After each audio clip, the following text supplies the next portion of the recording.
ఘనమైన నామమునకు మహిమ కలుగునుగాక. ప్రభువు పేరట మీ అందరికీ హృదయపూర్వక వందనాలు. ఈ ఉదయకాలము దేవుని వాక్యాన్ని విందాం. మార్కు సువార్త 10వ అధ్యాయము 22వ వచనము. అతడు మిగుల ఆస్తి గలవాడు గనుక ఆ మాటకు ముఖము చిన్నబుచ్చుకుని దుఃఖపడుచు వెళ్ళిపోయాను. ప్రియమైన వాళ్ళరా, ఇక్కడ అతను అంటే ఒక ధనవంతుడండి. ప్రభు ఎద్దుకు వచ్చి సద్బోధకుడా అని ప్రభువుని పిలిచి, నేను నిత్య జీవానికి వారసుడిగా మారాలనుకుంటున్నాను, అలా నిత్య జీవానికి వారసుడు అవ్వాలంటే నేనేం చేయాలి అంటూ ప్రభువుని అడిగి తెలుసుకోవాలనుకుంటున్న ధనవంతుడండి. మరి అటువంటి ధనవంతుడికి దేవుడిచ్చిన జవాబు అతనిని ఎంతగానో నిరాశపరిచింది, విచారములోనికి దుఃఖములోనికి వెళ్ళేలా చేసింది. ప్రేమైన వల్లరా, ప్రభువు ఎద్దకు వచ్చినప్పుడు అతను ఎంతో సంతోషంతో వచ్చాడు.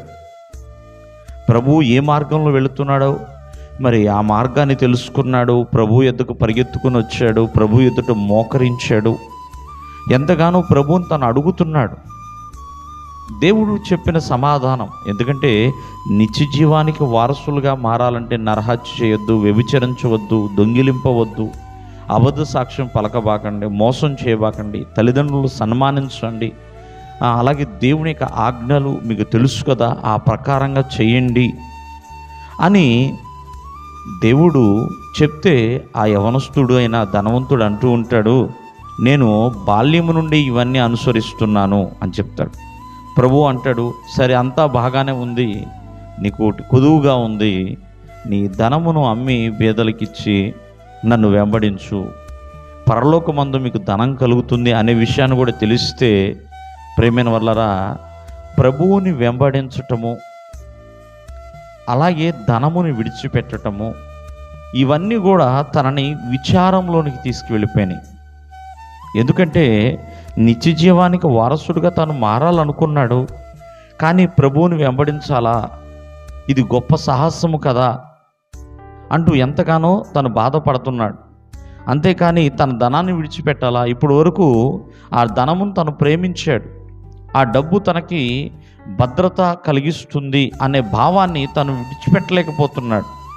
అందుకనే విచారముతో ప్రభు ఎద్దు నుంచి వెళ్ళిపోయాడు. ప్రియమైన వల్లరా, ఈ రోజున దేవుడిస్తున్న జవాబు సరైనదే, కానీ అతను తీసుకోలేకపోయాడు.